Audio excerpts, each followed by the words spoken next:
आज जिस समय तीनों प्राणी काशी में बिकने के लिए पहुंचे, जब बिकने के लिए पहुंचे आवाज लगाने लगी। काशी नगरिया में जिस समय आवाज लगाने लगे, कोई है, मैं बिकने के लिए आया हूँ, 60 बार सोने में हम तीनों प्राणी बिकने के लिए आए हैं। जिस समय आज काशी नगरिया में आवाज लगाने लगे,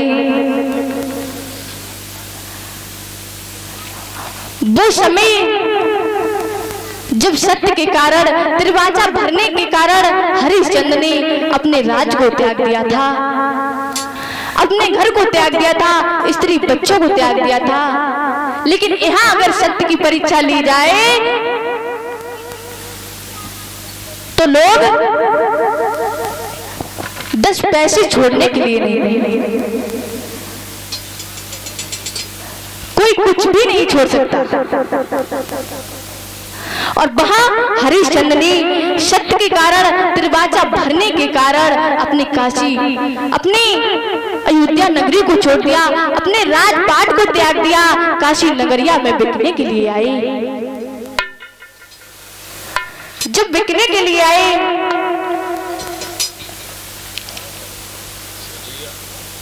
जिस समय आज बिकने के लिए आए, पुत्र रोहितास को रास्ते में प्यास लगी। प्यास के कारण रोहितास व्याकुल होने लगे। आज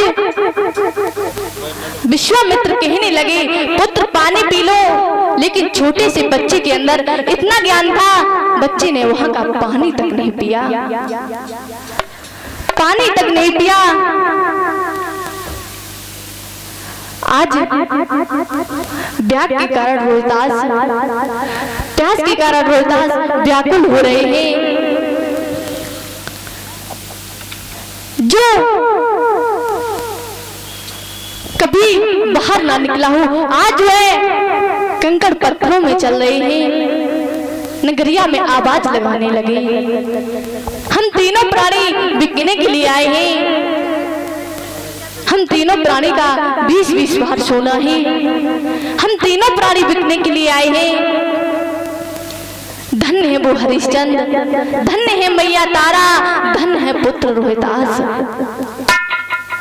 अगर आज की माताओं से बोल दिया जाए कि मैं इस मुसीबत में है, मेरा काम चला दो, तो नहीं चलाएंगे, कोई नहीं जाएगा, घर से बाहर नहीं निकलेगा, कोई नहीं निकलेगा। बोले तुम्हारे कर्म तुम भोगो, मैं नहीं जाने वाला, कोई नहीं जाएगा। और उस समय चेहरे पर जब उदासी होती थी तो मैया पूछा करती थी क्या बात है, और साथ में चल देती थी। प्यारे भक्तों, जब राजा काशी में आवाज लगाने लगे, हम तीनों प्राणी बिकने के लिए आए हैं, कोई भी ले सकता है, तीनों प्राणी का 60 बार सोना है। आज जब बेटे की तरफ मैया ने देखा, मेरा मासूम सा लाल है, मुझसे दूर हो जाएगा, मैया रो रही है, विलाप करने लगी, हे प्रभु पता नहीं कहां पर जाए, कब मिले, छोटा सा पुत्र है। और वो मैया क्या, कोई भी मैया हो, अगर छोटा सा बालक को दूर हो जाए तो वो मैया रह नहीं सकती। उसी प्रकार आज रोहितास और मैया तारा को कि अब तो तुल कर रह गई और सभी धर्मों की तौल, तब तक रानी का दिया और एक विप्र ने मोल। प्यारे भक्तों, रानी और उनके बेटे को 30 बार सोना ब्राह्मण ने खरीद लिया। जब ब्राह्मण ने खरीद लिया, इधर हरिश्चंद्र को कालू मेहतर ने खरीद लिया। अब तो मैया तारा हरिश्चंद्र अलग खड़ी है, मैया तारा एक साइड खड़ी है, पुत्र रोहिदास मैया के पास में है। अब तो रो रहे हैं। तारा विचार करने लगी, अगर तुम्हें तो कालू मेहतर ने खरीद लिया, अगर मैं तुम्हारे चरण को स्पर्श करूंगा तो मेरा धर्म नष्ट हो जाएगा, क्योंकि मैं एक ब्राह्मण के घर जाऊंगी। आज मैया तारा रोने लगी, हे प्रभु, ये वही हरिश्चंद्र है जिनके कारण मैं एक पल नहीं रहा करती थी, अब मैं अलग हो जाऊंगी, महाराज अलग चले जाएंगे, मेरा छोटा सा बच्चा मुझसे दूर हो रहा है।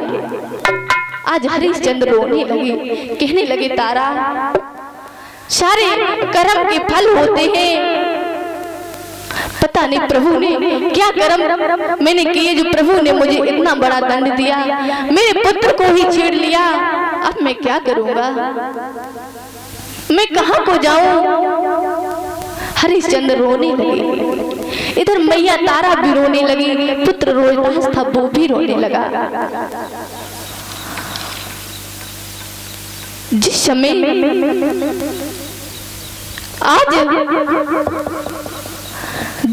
आज मैया तारा रो रही है, हरिश्चंद्र से कहने लगे, पुत्र, हरिश्चंद्र कहने लगे, पुत्र, तुम मैया के साथ रहना, मैं तुमसे दूर जा रहा हूँ। आज तीनों प्राणी बिछड़ने लगे, एक दूसरे के मुंह से टकटकी बांध के देखने लगे। उस समय का वर्णन कहा नहीं जा रहा, क्योंकि मैया विलाप कर रही है, रो रही है। अब तो एक दूसरे की तरफ तरसती आंखों से देख रहे हैं और रो रहे हैं। तारा कहने लगी, प्रभु, मेरी गलतियों को माफ कर देना, हमसे कुछ भी भूल हुई हो मुझे माफ कर देना। जिस समय आज मैया के इतने वचन सुने, हरिश्चंद्र विलाप करने लगे, एक दूसरे से दूर होने लगे। प्यारे भक्तों, हरिश्चंद्र काशी की गलियां साफ करने लगे। रानी ब्राह्मण के यहाँ भोजन बनाती है, पुत्र बाग से फूल लेने जाते हैं। मेरे भैया, हरिश्चंद्र को 15 दिन हो गए भोजन नसीब नहीं हुआ। 15 दिन व्यतीत हो जाते हैं, हरिश्चंद्र को कोई भोजन प्राप्त नहीं हुआ, क्योंकि जब भी उन्हें भोजन दिया जाता है, विश्वामित्र बिच्छू का भेष धारण कर लेते हैं और हरिश्चंद्र के सामने आ जाते हैं। 15 दिन हो गए, हरिश्चंद्र को कोई भोजन नहीं मिला। एक दिन कालू मेहतर ने आवाज दी, हरिश्चंद्र जाओ, तुम गंगा से एक गगरी भर के लाओ, पानी लेकर के आओ। मेरे भैया, जब शरीर निबल होता है तो कोई कार्य नहीं होता। इधर हरिश्चंद्र को 15 दिन से भोजन नहीं मिला है, शरीर बिल्कुल निबल पड़ गया है, अब तो गगरी भी नहीं उठेगी। हरिश्चंद्र गगरी लेने के आज जब नीर लेने के लिए पहुंचे, पानी लेने के लिए पहुंचे, वहां पर मैया तारा भी थी। मैया तारा ने हरिश्चंद्र को देखा, एकदम से रोने लगी।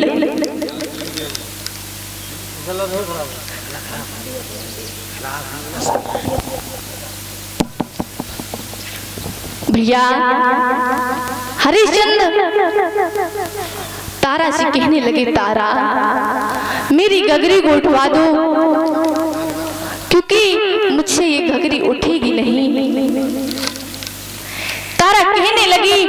मैं तुम्हारी गगरी को नहीं छू सकती क्योंकि मेरा धर्म नष्ट हो जाएगा। मैं तुम्हारी गगरी को नहीं छू सकती।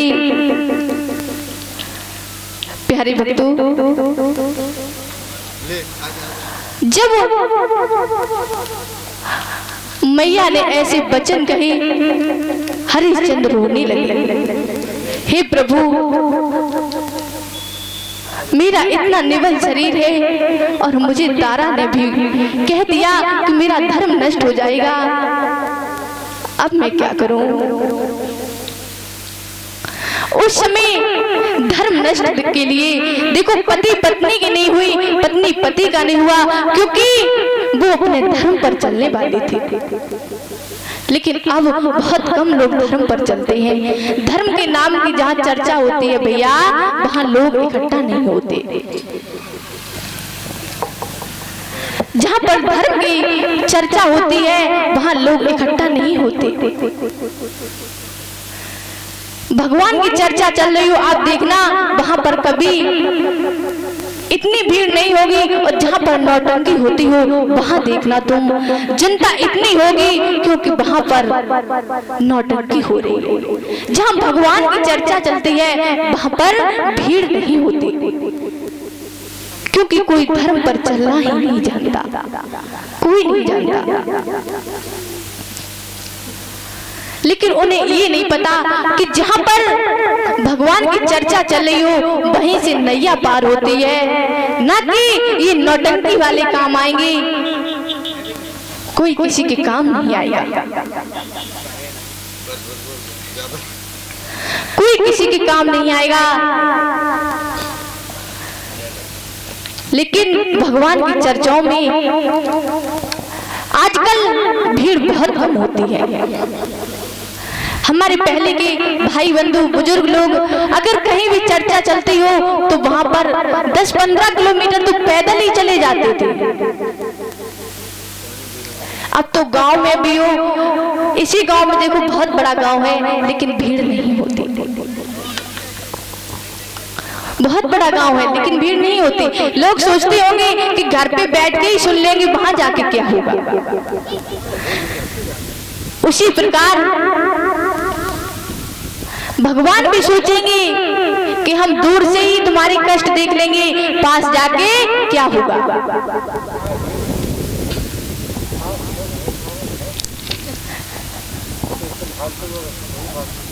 प्यारे भक्तों,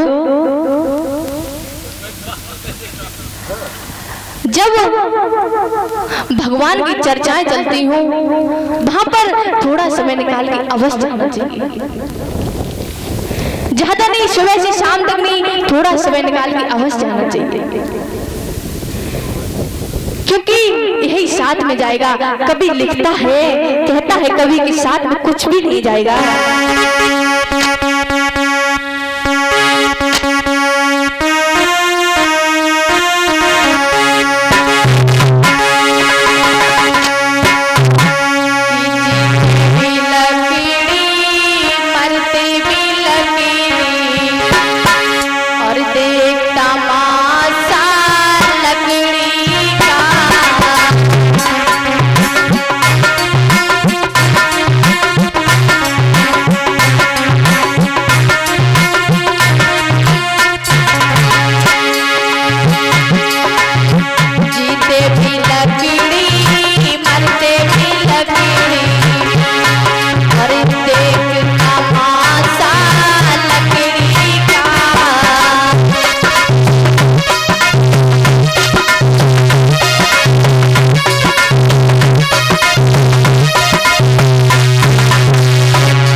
लकड़ी, मरते भी लकड़ी, और देख तमाशा लकड़ी का। और कहता है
लकड़ी का ही था। जन्म जब हुआ था तो पल्ला भी लकड़ी का था। मैया ने जब लोरी सुनाई तो पालना भी लकड़ी का था। जब पतंजलि पाठशाला में जब डंडा गुरु ने दंड दिया तो वो भी डंडा लकड़ी का ही था। और कहता है कबीर,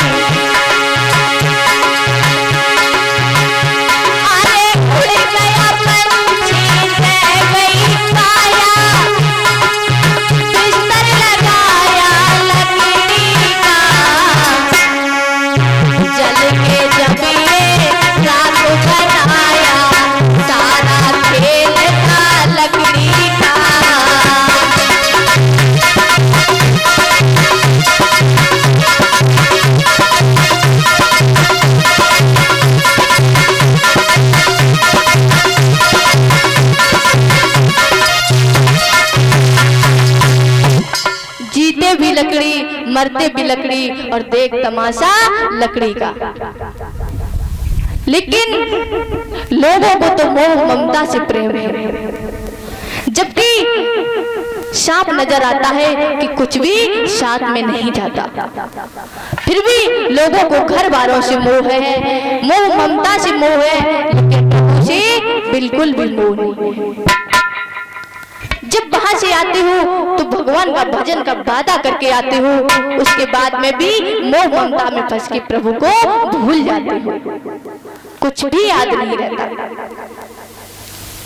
प्यारे भक्तों, आज जिस समय हरिश्चंद्र ने कहा तारा मेरी गगरी को उठवा दो, तारा कहने लगी नहीं प्रभु, मैं अगर तुम्हारी गगरी को छू लूंगी तो मेरा धर्म नष्ट हो जाएगा, इसलिए मैं तुम्हारी गगरी को नहीं उठवा सकती। जिस समय आज हरिश्चंद्र ने ऐसी बात सुनी, तारा कहने लगी जल के अंदर घुस जाओ, गगरी को उठा लो। हरिश्चंद्र कहने लगे कोई बात नहीं तारा, तुमने आज वक्त पे मेरे साथ ऐसा किया, कोई बात नहीं, मैं गगरी तो उठा ही लूंगा, लेकिन मुझे बहुत कष्ट हो रहा है, मुझे बहुत कष्ट हो रहा है। मैं गगरी को अवश्य उठा लूंगा, कैसे भी करके उठा लूंगा, लेकिन मुझे कष्ट हो रहा है। आज जिस समय तारा ने कहा तारा चली जाती है, हरिश्चंद्र ने जल के अंदर घुस के गगरी को उठाया, लेकिन 15 दिन से भोजन प्राप्त नहीं किया था, गगरी वहीं पर छूट जाती है। गगरी छूट जाती है। हरिश्चंद्र जब कालू के पास पहुंचे, कहने लगे मेरे हाथों से गगरी छूट गई, गगरी फूट गई है, घड़ा फूट गया है, मेरे हाथों से छूट के गिर गई। जिस समय आज ऐसी बात सुनी, कालू ने कहा जाओ तुम्हारे हाथों से ये नहीं होगा, जाओ और तुम मरघट की रखवाली करो।